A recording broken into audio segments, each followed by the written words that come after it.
आपने सबके शासन यहां देखे, मैं आपके जख्म नहीं कर दूंगा।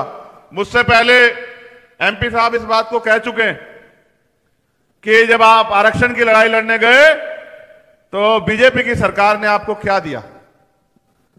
75 हमारे भाइयों के खून से होली खेली और हमारी शहादतों की मजाक उड़ाई।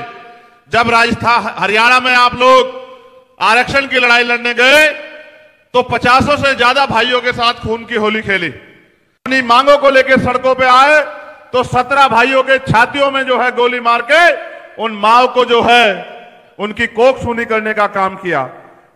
लोकतंत्र का मतलब होता है जनता द्वारा जनता का शासन। जनता तो है मगर जनता का शासन तब तक नहीं आएगा जब तक लुटेरी भ्रष्टाचारी पार्टियों को आप टाटा बाय बाय नहीं करो। और कांग्रेस ने जो दिया है वो पिछले 5 साल आप देख लो। पेपर पहले तो भर्ती नहीं आती, भर्ती आती है तो नौजवान अंगड़ाई लेता है कि इस बार तो किसान कमेरे कमजोर मजदूर का बेटा मेहनत करके नौकरी प्राप्त करेगा। तो बस में बैठ के पेपर लीक हो जाते हैं और विधायक और मंत्री जी के रिश्तेदार जो है वो नौकरी पाते हैं और नौजवान दूर खड़े होकर तमाशा देखता रह जाता है। अन्याय होने पे न्याय ना मिले, आवाज उठाने आंदोलन करने पे गोलियों और लाठियों से स्वागत किया जाए, 700 किसान शहीद हो जाएं और देश के प्रधानमंत्री के मुंह से एक शब्द ना निकले, आप उनसे उम्मीद करते हो कि वो आपका भविष्य उज्जवल कर देंगे? आप उनसे उम्मीद करते हो कि वो आपकी लड़ाई लड़ लेंगे?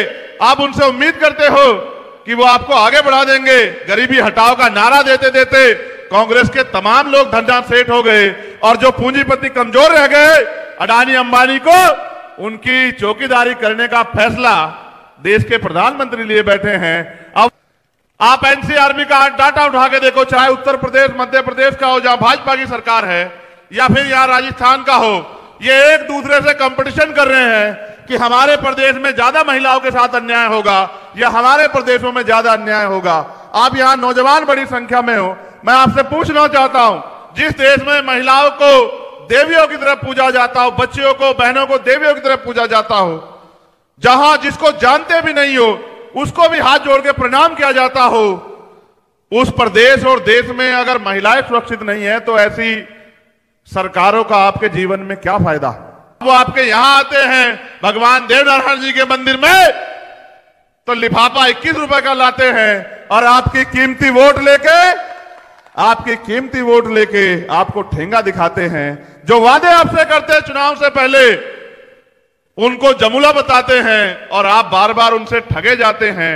इसके लिए वो दोषी नहीं है मेरे लोगों, दोष हमारा है। हम भोले वाले हैं, हम उन पे भरोसा करते हैं, वो अपना काम करते हैं। मदारी का काम है, वो डमरू बजाएगा, खेल दिखाएगा, बेवकूफ बनाएगा, आपकी जेब का पैसा निकाल के ले जाएगा और आप देते रहोगे। ये राजस्थान आप सब जानते हैं। क्या कभी राजस्थान के में हुए किसी अन्याय पे आपको मुझे न्योता भेजना पड़ा क्या?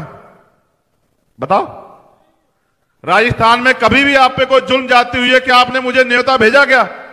आपके नेता पहले आए या चंद्रशेखर आजाद पहले आए? बताओ। जब भी चाहे सीएचए के बच्चों की लड़ाई हो जिन्होंने कोरोना काल में सेवा की और सरकार ने निकाल फेंका, चाहे तृतीय श्रेणी के टीचरों भर्ती टीचर्स का जो है ट्रांसफर का मामला, चाहे कोई भी लड़ाई हो आपकी, चाहे जो जुल्म जाति अन्याय अत्याचार आपने देखा जितेंद्र मेघवाल के रूप में, इंद्र मेघवाल के रूप में, ओम प्रकाश रैगर के रूप में, कार्तिक भील के रूप में, तोला गुजर के रूप में, थाना गाजी के रूप में, ये सरकार यही थी ना, इनके नेता यही थे ना, इनकी ताकत यही थी ना। और मैं यहां की पुलिस को दोष नहीं दूंगा क्योंकि मैं जानता हूं कि पुलिस सरकार के अधीन होती। अगर सरकार ये कहेगी कि इसे बख्श दो, चाहे वो अपराधी भी क्यों ना हो, उसको छूट मिल जाएगी। और सरकार कहेगी निर्दोष को जेल में ठूस दो तो उसको जेल में जाना पड़ेगा। लोकतंत्र इसलिए आया था कि रानी के पेट से राजा पैदा नहीं होगा। लोकतंत्र इसलिए आया था कि गरीब का बेटा भी आगे बढ़ पाएगा। अभी हनुमान जी बेनीवाल कह रहे थे कि जुगाड़ करके हेलीकॉप्टर कराया है। इस देश में गरीबों को जब अपना छप्पर उठाना पड़ता है तो 10 लोगों की जरूरत पड़ती है। तमाम 10 लोग मिलकर उस छप्पर में हाथ लगाते हैं तब जाके वो छप्पर फटता है। और किसी गरीब की बेटी होती है तो 100 लोग सहयोग करते हैं जब इज्जत से गरीब की बेटी अपने घर जाती। लेकिन इन सब को पीछे हटाते हुए भी इस लोकतंत्र में गरीब भी ताकतवर बन सकता है। हमारे नेता मान्यवर काशीराम साहब कहा करते थे कि वोट को बेचना नहीं होता है, वोट को फेंकना नहीं होता है, वोट को किसी जिम्मेदार आदमी को सौंपना होता है। ऐसे आदमी को जिसके हाथ आपके लिए हमेशा सुरक्षित रहें। बाबा साहब अम्बेडकर ने अपने 4-4 बच्चों को कुर्बानी देकर हमें वोट का अधिकार दिलाया। उनका सपना था कि एक दिन ऐसा आएगा कि गरीब पढ़ लिख के अपनी वोट की वैल्यू समझेंगे और इकट्ठे होकर अपनी वोट का प्रयोग करेंगे। जो मुझ में विश्वास रखते हैं वो लोग, जो हनुमान जी में विश्वास रखते हैं वो लोग, जो विक्रम सिंह गुर्जर जी के समाज के और संघर्ष के लोग हैं वो लोग, अगर ये तीनों लोग मिल जाएंगे तो आप बताओ क्या कोई डॉक्टर विक्रम सिंह गुर्जर को हरा सकता है क्या? इनकी सिफारिश भी बहुत मजबूत मेरे पास आई कि आपको जाना है, मगर मैंने इनसे कहा था विक्रम भाई कि जिन लोगों ने मेरा संघर्ष देखा है, जिनके लिए मैंने 16 महीने जेल काटी, जिनके स्वाभिमान सम्मान से मैंने कभी समझौता नहीं किया और जिनकी लड़ाई लड़ने के कारण मेरे ऊपर गोली चली, मेरी जान लेने का प्रयास किया, वो मुझे इस बार निराश राजस्थान में नहीं करें। ये लोकतंत्र है। अगर आपके पास ताकत है, करोड़ों रुपए से भी महंगी और एटम बम से भी ताकतवर आपके पास ताकत है आपके अंगूठे में। जब राजतंत्र था तलवारें चलती थी, भाले चलते थे, ऊंट हाथी घोड़ों पे युद्ध होते थे, हजारों हजार लोगों की जान जाती थी। लेकिन आज लोकतंत्र है। आप चाहो तो बड़े से बड़े ताकतवर को धरती पे बिठा दो और आप चाहो तो डॉक्टर विक्रम सिंह गुर्जर जैसे अपने संघर्षशील भाई को जयपुर भेज दो, विधानसभा भेज दो, ये आपके हाथ में।